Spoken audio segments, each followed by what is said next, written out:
Hey, everybody. Welcome to episode number 13, part two of the Greatest Muley Hunter podcast. I'm your host, Matt Anderson. This is the second part of the recording that I did with my dad back in 2014. Um, the first part went really, really well, and I hope you're sticking with me here for the second part. I got some pretty funny pictures to show you and stories to go over and everything here. So, I'm going to start with a story before I start the recording. So, years ago, probably, I don't know, 6, 7 years ago, um, I was living in Wisconsin and hadn't been able to get back to Montana hunting for quite a few years because we just didn't have the money for it. So, finally, I decided to put in for an antelope doe tag, and it was only $50 for non-resident. So like that was something I could afford at the time. So so I applied and got the antelope doe tag. So I came out hunting, and um, the first day that I was there, we went and we were gonna sight in my rifle just to make sure it was all dialed in because I hadn't had a chance to shoot it much in Wisconsin, and it's a much different place than eastern Montana. So you can't just go shoot guns wherever you want and whatnot. So anyway, so we went out and we sighted in my rifle, and we're just about to leave. And on my dad's pickup, he had this big, this big brush guard on the front because there's deer everywhere, and so many people that I know have hit deer with their pickups and vehicles and whatnot. So everybody has a brush guard of some sort. Anyway, my dad's was this big wraparound brush guard that went all the way around past the headlights and onto the side of the vehicle basically. So we drove down into this area to sight in my rifle, and sighted in perfectly. And so we're leaving, and my dad ended up hooking this small tree, the small pine tree with the bumper, and like ripped it out of the ground, and it was this whole thing. And so me being the smart ass kid that I am, I made him take a made him take a hunting picture with the tree and his pickup and everything. So he was it was pretty hilarious. So here's that. Can get an appreciation for. So we just ripped that tree right out of the ground, and then we went back to we went on with our hunt, but it was pretty hilarious. Like that's that's the auspicious way that hunt began. Pretty funny. But uh, my dad and his brothers, they were pretty wild.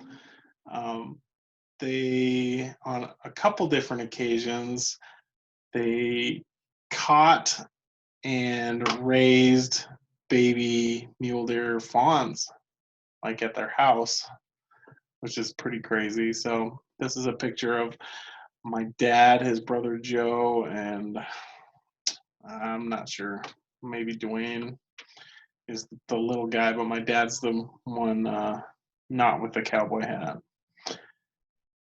It's pretty cool.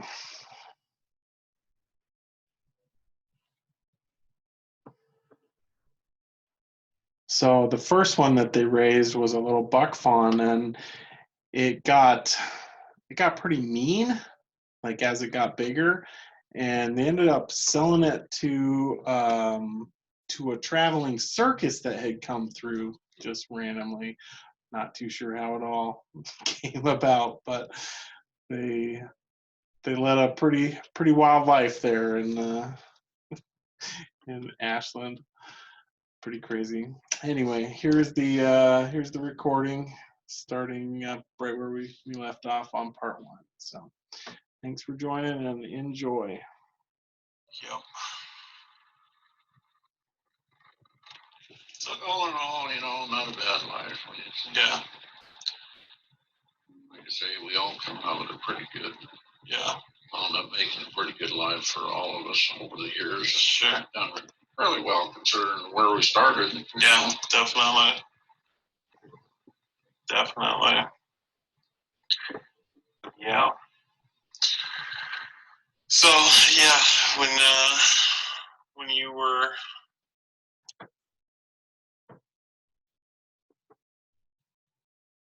what was the hunting like when you were a teenager? Like, well, we used to take off.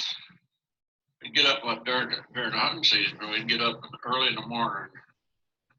Usually Tom or somebody had a vehicle. We'd take off. It'd be boys and girls, both cousins and friends and whatnot. Load up, go hunting early in the morning. Usually come to school late.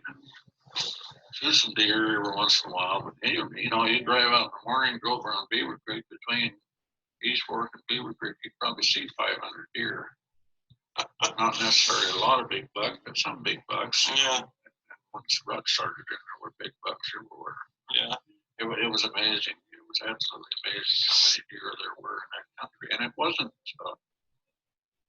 overgrazed or anything. yeah. That country could support a lot of deer, and it still can if they leave it alone.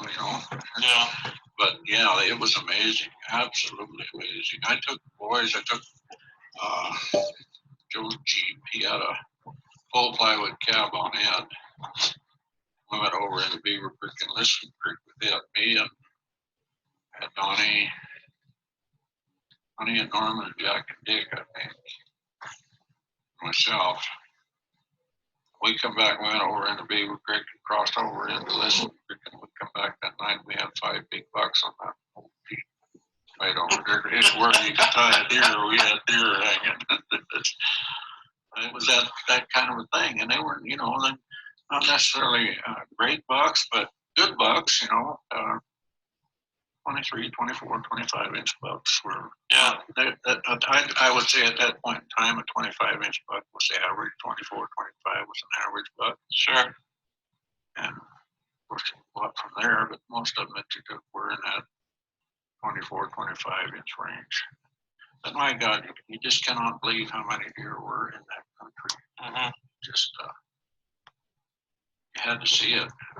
Yeah. You'd have a 20-acre patch over here with 100 deer in it.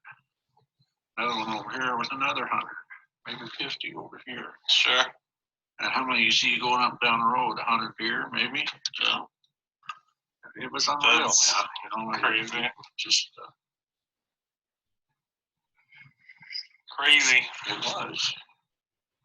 You got trouble every once in a while. I'm coming late to school. They didn't like that. When we come in home, and then come in late for school. Yeah. It didn't stop us anyway. Sure. Remember we found on the hill above Ashland, a big draw up in there. We were hunting up in there.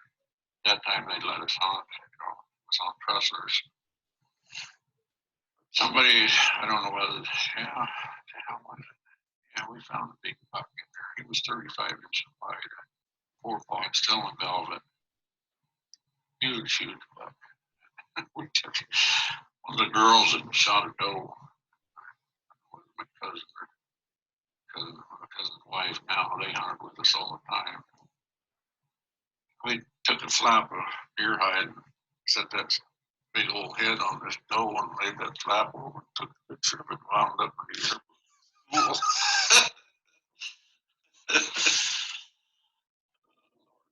Nice. It was a huge buck. I don't know what happened to it, whether somebody shot it or what happened, but it was in the velvet. Probably one of the bigger 4 points that I've ever seen. Sure. Yeah. Shot a buck up in there one time too. I don't even know why we hunted that kind of. Well, it was going back into Cook Mountain. At that time, you got on that hill east of Ashland and then turn off and go up in. Well, you've been up in there too. Yeah.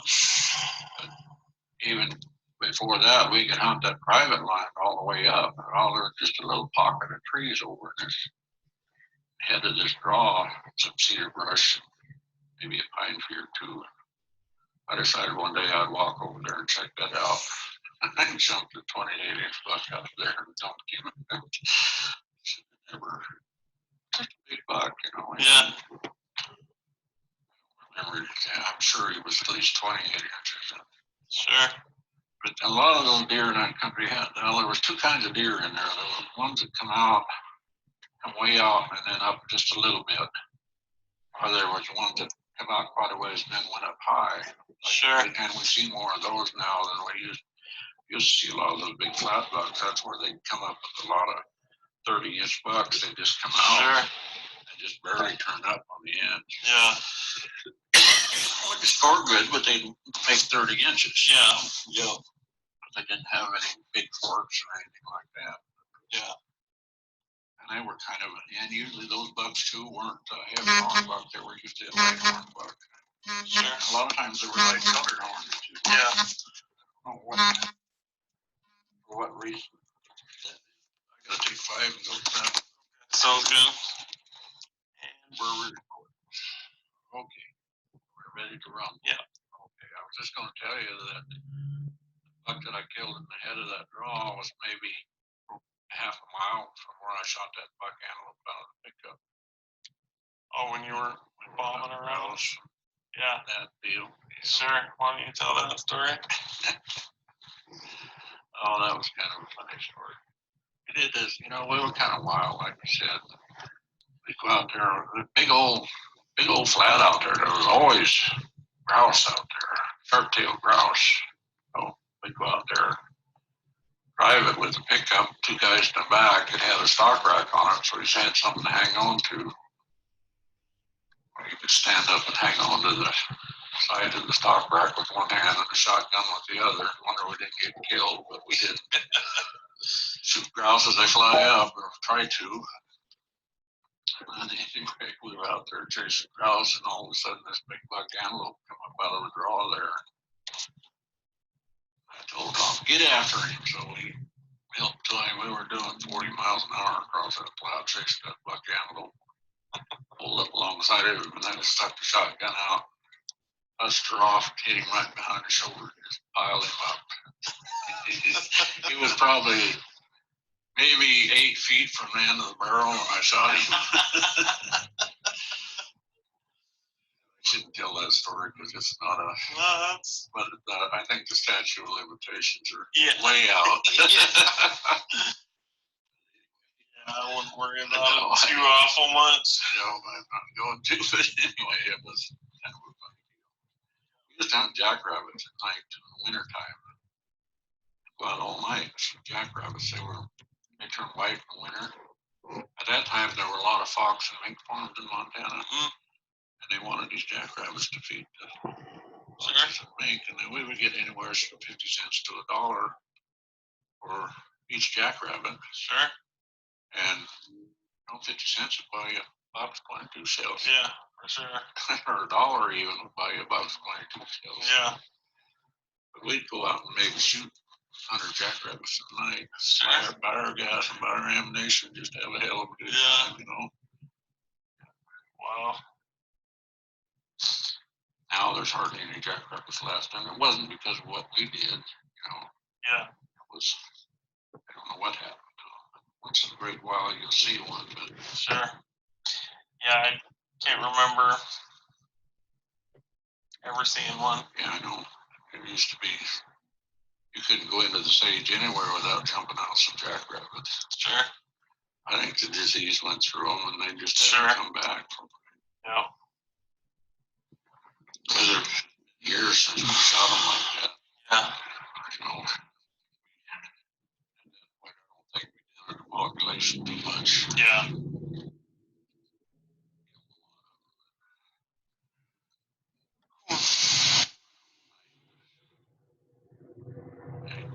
Get him in the spotlight and they'd stop and stand up and you'd have a really good shot at him. It was easy pickings. Yeah. And legal. It was Yeah. legal at that time. Yep. Nice.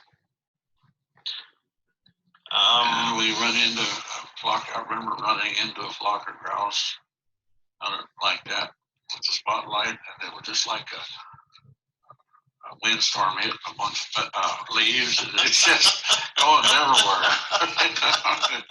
And probably, as I remember, there must have been 35 or 40 of them. They were just whoosh, like a big explosion of feathers.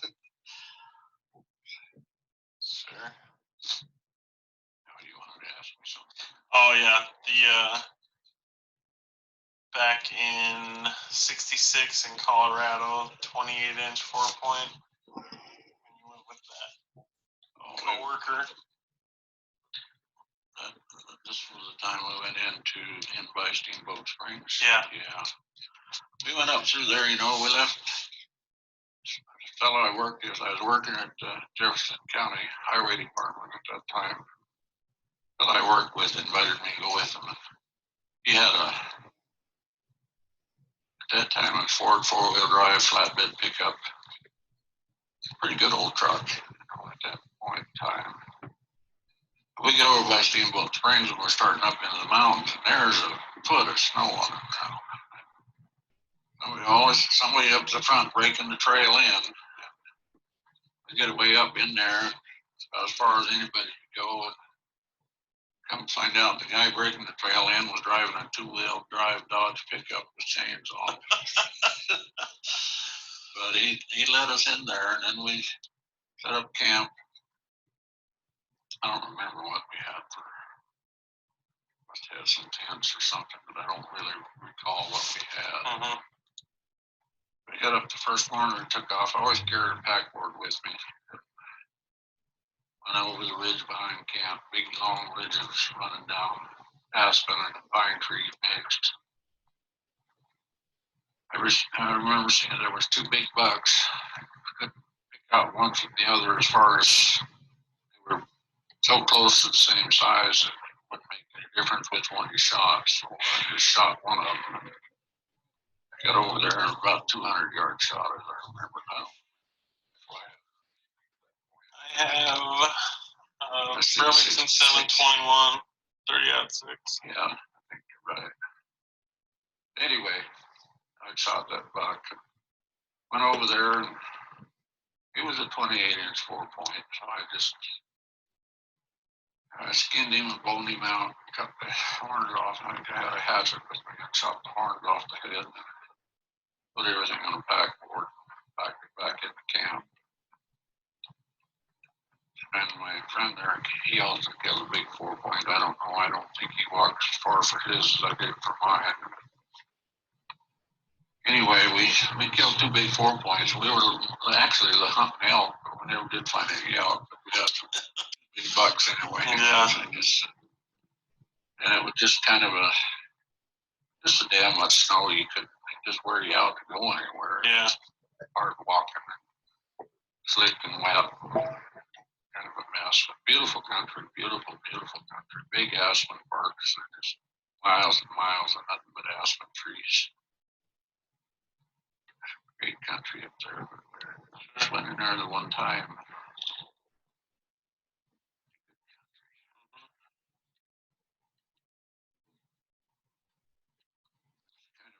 You remember some of this stuff, and you can't remember too many details. Yeah. I can remember the deer, and I can remember packing him out. Yep. I can remember the deer hanging in camp, but I don't, Yeah. details are Yeah, just, it's tough to. yeah, it's been a long time ago. Yep, for sure. For sure. It was a pretty good hunt. We were up in there 3 or 4 days. I don't know. Yeah. Maybe a long weekend, I think, more than anything. Sure. Yeah. Oh, what was I just gonna have you talk about? Your mother and I went on a big hunt trip. And it had to have been about 65, 64. Let's see, I got out in February 64. I think maybe it was, season of 64. It was Matt and Mike Barn. 65. Okay, it was 64 then, because we didn't have Mike yet then. We were both working in a greenhouse. We took 3 days off to go hunting, and we had three tags, either sex tags. We took off, went over towards Gunnison, which is west of Denver, a ways, several hundred miles. We got over there the first night. I guess we spent that night in an old graveyard. I pulled in through this big gate camp and got up the next morning, was in the graveyard. Well, anyway, we got out of there. Well, then the other funny thing that happened on that trip, she had made donuts. She made good donuts, big fancy donuts, raised donuts. Somewhere or other, we spilled gas on these damn donuts. Oh no! So her and I, we put these donuts in a bag and they're on a log. And her and I went hunting. When we come back to camp, the donuts were gone. I think somebody picked them up. I bet they had a rotten time trying to eat those gassy donuts. But whatever took them, I don't know whether it was person or animal. Sure. There was no remnants around, so I think maybe a person picked them up. Yeah. That was a lousy hunt. We got over there, and the first deer I shot was a doe. And we got up to it and cut it out. Somebody shot the lower jaw off of it. Couldn't eat, just so okay. It wasn't, the meat was okay, it was a fresh shot, it hadn't been shot. Yeah. Not long enough to spoil or anything, so we took care of that one, and then by God, I shot another doe, and somebody else shot the jaw off of that. These people trying to head shoot them, Sure. So we shot those two does, and we went to a different area, and her and I made a hike around and got back in there a mile or so from the car, and I shot a 2-point buck. So we started dragging it, drug it down this draw. We get down in the draw, and well, this country is lion country too, and all that kind of stuff, bears and everything in there. But anyway, down the draw, there's some type of hardwood tree. I don't know whether they're live oak or what the hell it was, but anyway, we're going down through there and we hear all this rattling and crashing. Little wind blowing. We stopped. Dark. Couldn't see nothing. Blacker days. But you hear something rustling. Wind blowing. I got the flashlight out. The wind was rattling those leaves in that tree. It had us pretty well spooked. Yeah. Anyway, we got out of there. When I got that buck out, he was something wrong with it. His stomach was just shriveled up into a hard little mass. Like, wasn't any good for him. He was skinny, But anyway, I got him out. We took him home. Sure. We finally wound up throwing all that meat away. Yeah. But when we left Denver to go over there, working with their greenhouse, I thought we was going to go out and get some deer. Oh, hell, how long going to be gone? 3 days. Oh, you ain't going to get any. 3 deer. Yeah. Blew him away. Once you hunt deer, and you've hunted as many years, even at that point, I'd been hunting deer for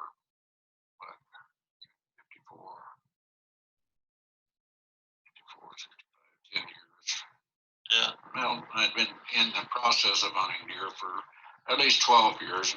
Yeah. Not longer, before I even started carrying a rifle. Sure. I was out there, but yeah.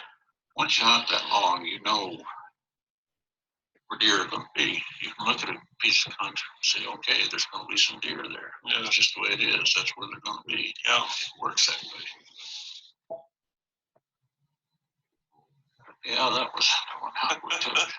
And we were at that point when we had a 59 Chevy car. That's what we had. We had an umbrella tent. You know what an umbrella tent was with the inside framework? Mm-hmm. It went up like the inside framework went out like an umbrella. It was a metal frame. Sure. And you fastened the inside of the tent to this framework, and it stood up there. It's called an umbrella tent. Wow. It was was okay. It wasn't Yeah. special, but Yeah. it was a temp. It got us out of the weather a little bit here. But Sure. Yeah. Talk about hunting with Bill Hartack. well, you know, he was a funny little guy. Guess he had the little man syndrome, big eagle, and all that. But he was just a really nice guy. But when he rode, he didn't walk or hunt. He rode a horse. So he was a horseman. That's what he did. Yeah. He had some of his own horses with Max, the outfitter that I worked for. But he carried 2 rifles. He carried a 30-30 Winchester and a 300 Weatherby. one on each side of the horse. Sure. I don't remember him ever killing anything. I think he must have at one point or another. Yeah. Not while I was there. I think I've got a picture of an elk. Yeah. Yeah.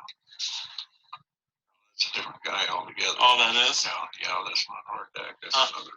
Just a guy. Just a guy.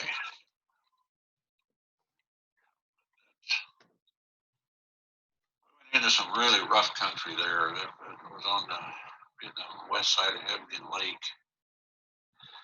A country called Sheep Creek. It's really rough, high country. Just a few trails into it. Not a hell of a lot of them, but Max, he knew that country. He'd run cattle and sheep up in there all his life. Hunted up in there all his life. That's where he hunted. Where he guided. That's where his, but part of where he hunted and guided. I never did see a lot of Hardtack. I see him occasionally. It seemed like I always had somebody else that I was taking out. Max and him were good buddies. That's Max usually took him out, so I didn't see him too much. But he's a nice guy. Yeah. I just remember him carrying the 2 rifles. Yeah. I don't remember, let's say I don't remember him ever killing anything. Sure. But he come every year there for a long time. Yeah. Sometimes I wasn't there when he was there. Sometimes I was there for a day or 2 while he was there. It's just, Yeah. it was kind of a deal like Chuck Adams has with Doyle. Sure. You know. Yeah. So. Yeah. And he always had plenty of money, you know. And, Yeah. he made a little money in the horse racing business. Yeah, a little bit. Winning the Derby 5 times will do that for you. So. It has a tendency to have that, right? Yeah, that other guy with the picture there, that I can't remember where he was from. I think he was from maybe Wisconsin or Minnesota. One of these states here. Yeah. I remember we were at the Max at a cow camp.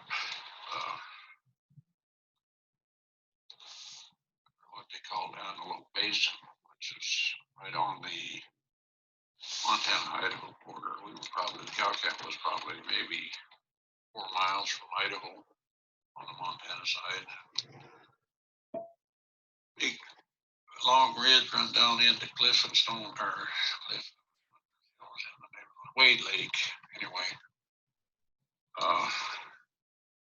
It's like a big ridge going down and a drop off, pretty fairly steep, and then level out and drop off and level out. And went down like that for 4 or 5 miles. And I took this guy down through there. Max's boys were taking the cattle out. We jumped this bull. This guy and I jumped this bull. It turned out really lucky that the cattle drive was coming down the canyon the same time we jumped the bull, and they turned that bull back to us. And this guy shot him. Oh, nice. Yeah. Otherwise, we probably wouldn't have got him. It was just a nice 6-point bull. Yeah. Had a big old sorrel horse he called Socks. Probably this horse was probably 17 hands. Big, solid, good horse, good-natured horse. Latch onto that elk, put a rope around his horns, drag him for 100 yards and stop and rest, and then drag him some more, and then Finally, Max come down. He come right down the creek bottom of his old pickup he had.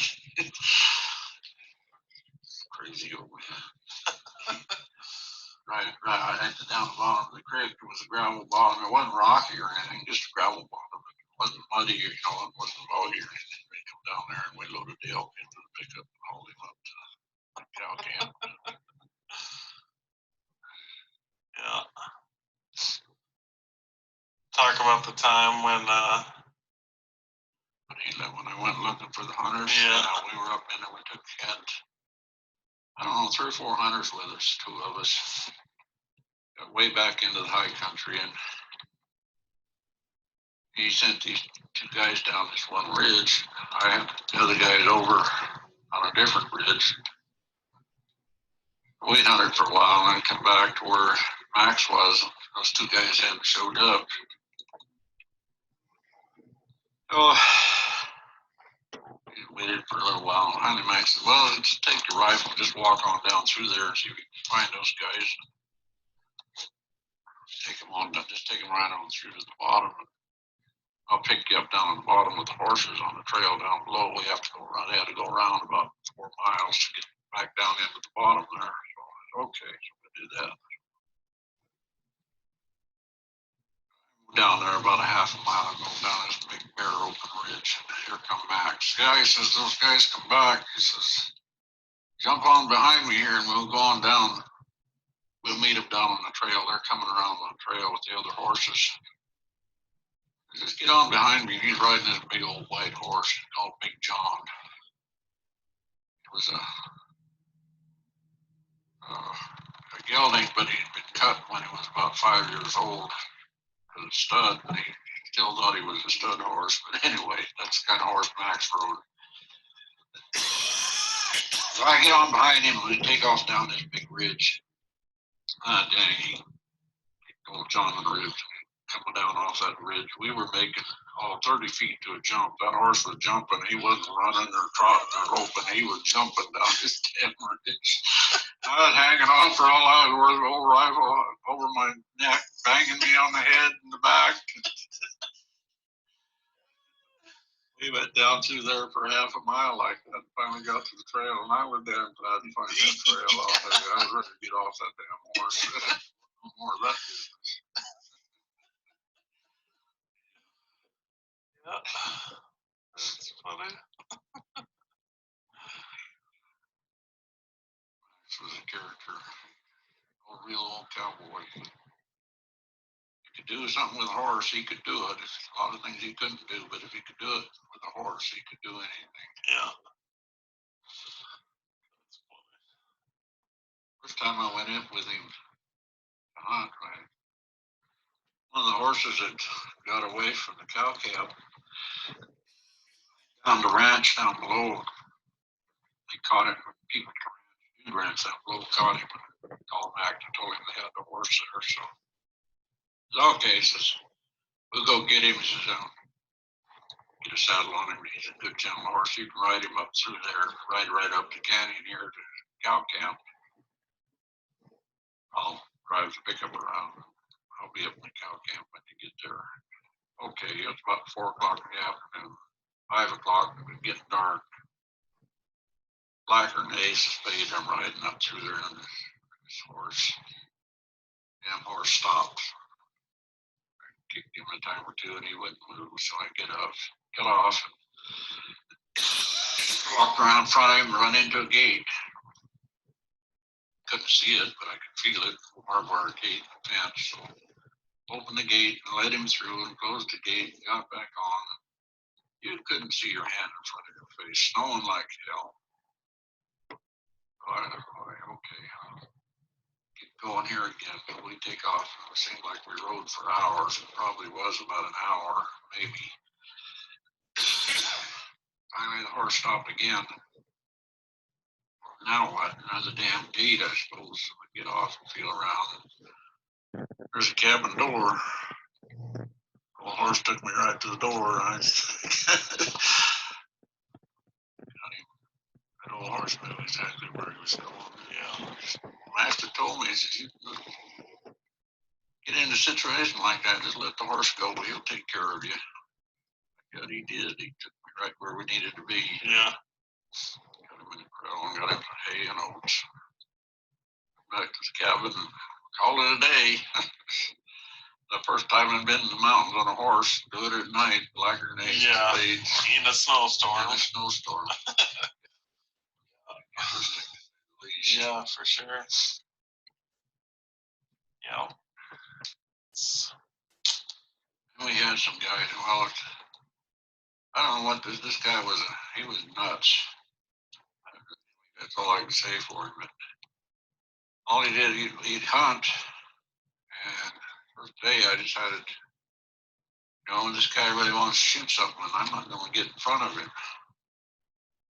And he was a little guy, but he'd walk around and he'd crow like a raven all the time he was out there hunting. Just nuts. I was scared to death. That son of a bitch shot anything that moved, including me. Yeah. I told Max, I said, don't get behind that sucker, he'll shoot you. I finally got rid of him. There was two of them, one old guy and him. That was the only guys that I've ever really been scared of out there. Sure. Abilities. Just Not right. mentally not right. Yeah.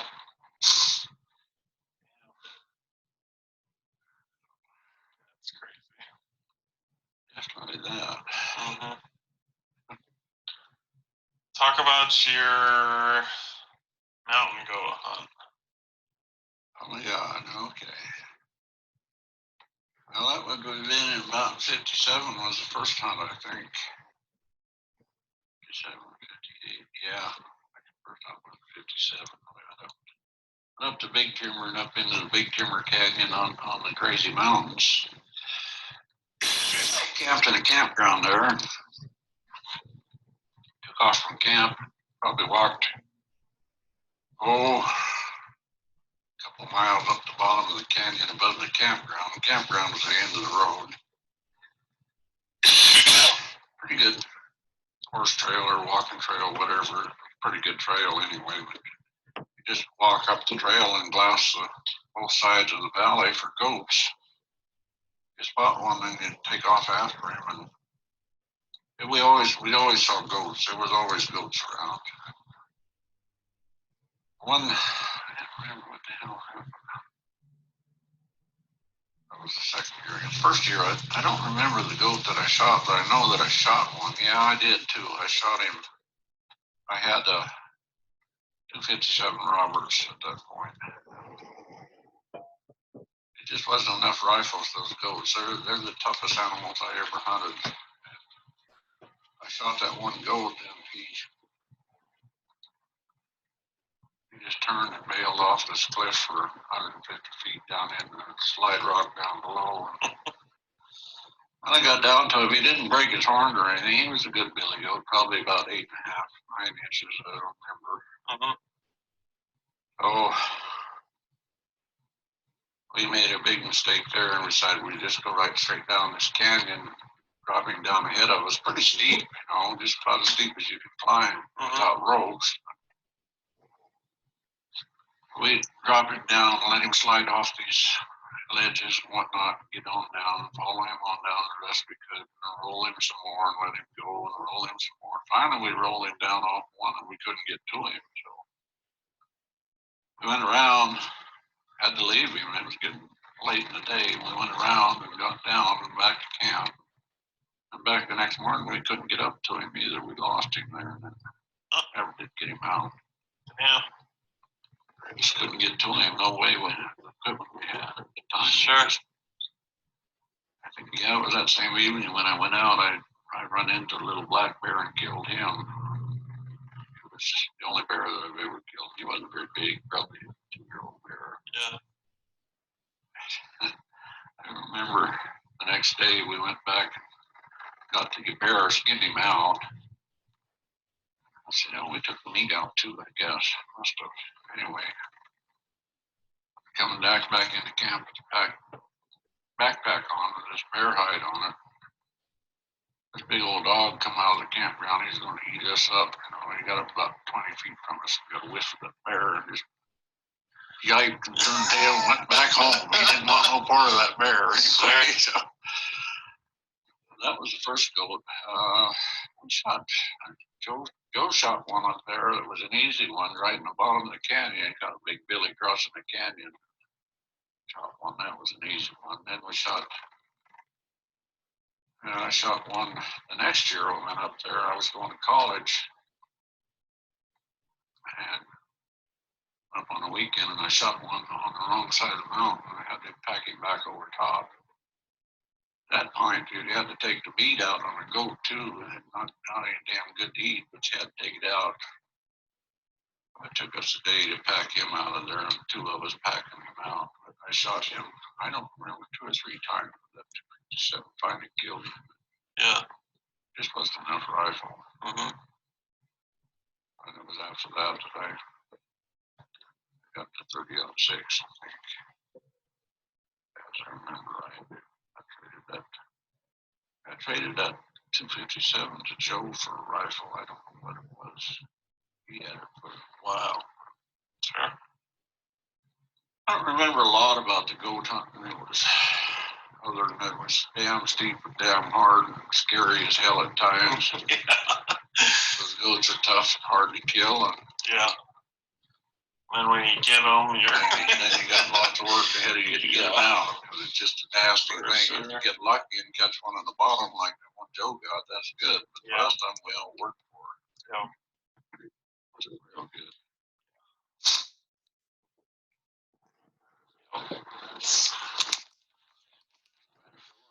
I don't know. The guy that went with us, he was Tom Holman's boss at that time. He was one of the bosses at the Tongue River Electric Co-op in Ashland. Tom worked for him then. He went with us.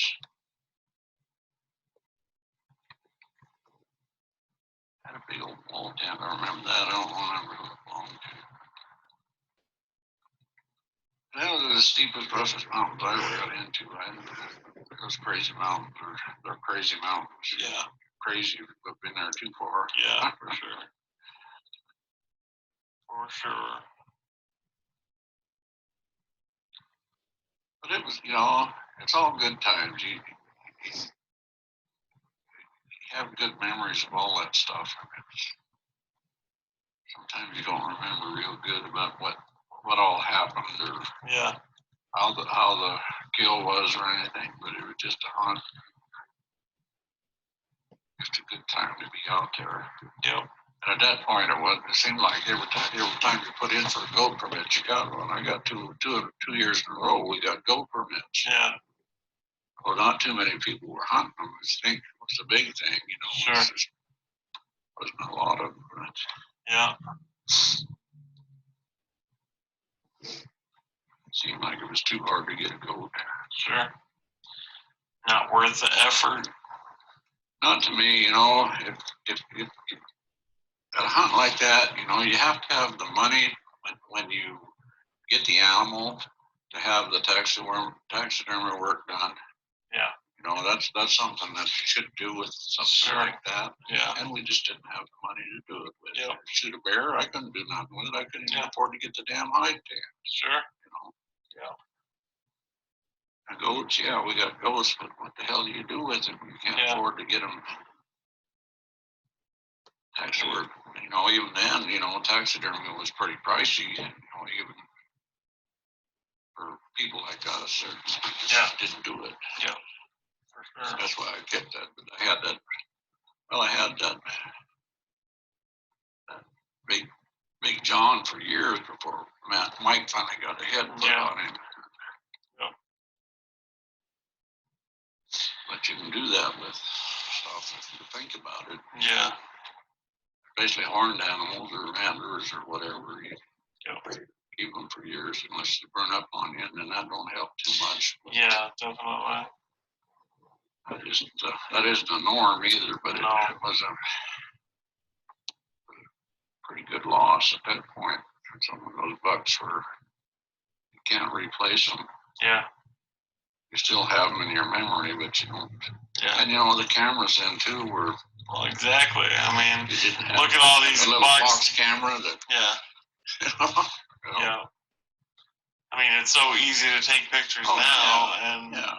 I mean, nothing like that. Take 100 pictures of an animal if you want to. No big deal. No. And you can edit them. Yep. Doesn't cost you a dime to get it processed or. Yeah, it's amazing. A whole different world. Yep, for sure. Yeah, I think about even all the bucks I've killed. Like, I don't have pictures of most of them. Yeah. You know. Yeah. And killed a lot of nice bucks over the years, but I only have pictures of a couple of them because we never could afford. Never had cameras. Yeah. Basically. Yeah. Just didn't. Yep. Or if we did, it would just well, maybe get by the one that the throwaway cameras that you just turn in to get the pictures done, and that was it. You take the pictures. Yeah. There's a whole different thing there. Yep. For sure. Yeah, digital has made it. Yeah. 1,000 times easier. Yep. Yep. For sure. Yep. Well, we'll stop there. Awesome. Yep, pretty awesome. My dad passed away 2 years ago in January, and the last year of his life was pretty hard. He we went hunting, and we were able to get out. He just wasn't able to walk. He didn't have any strength left, and the leukemia was hitting him real hard at that point, and it had pretty much turned acute at that point. And he had from that point it was 2 months, and then he was gone. So it was tough. It was really hard, but I ended up killing my biggest buck ever that fall, and so I had it in camp, and he was so proud of me, finally killing the biggest buck that anybody got that year. And let me see in here, this one right here, he's 26 inches wide and nice 3x4, really heavy, nice, tall, awesome mature deer. And it was really cool to just be in camp with him. And that buck is always going to be super special with me because that was the last hunting season that I got with my dad. And the fact that he's my biggest buck is pretty cool. Hopefully I can get a bigger one this year, and that's always the goal every year, is go and see if you can get a bigger one. And like my dad's giant one that he killed in Colorado, like that's the biggest buck that anybody in our family's ever killed. And we've all been trying to beat that buck ever since, and none of us have. And it's still just incredible, like knowing that there are deer out there like that. And you see them every once in a while. I mean, I've seen a couple deer that are that big, just absolute monsters. Probably not that heavy. There's not many deer that are that heavy, but just but that's what we do, every year. We're all trying to beat that buck, and we're all trying to beat what we've done before. And you're putting yourself out there, and you see what happens. And it's this annual pursuit of putting yourself against nature and try to just do the best that you can, and see what happens with the skills that you've accumulated over a lifetime. I started going hunting with my dad when I was 5, and so I got 30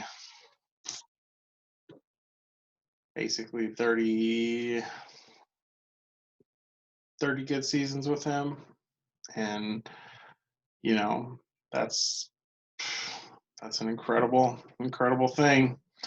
I'm eternally grateful to have grown up even as poor as we were, we still went hunting, and that was everything to us. So it will always be one of the most important parts of my life. And knowing where I came from and knowing what hunting meant to him and how that translates in my own life. And I'm going to impart that same love onto my kids, and can't wait to get them out in the hills with me and hunting, and it's going to be pretty amazing. So thanks everybody.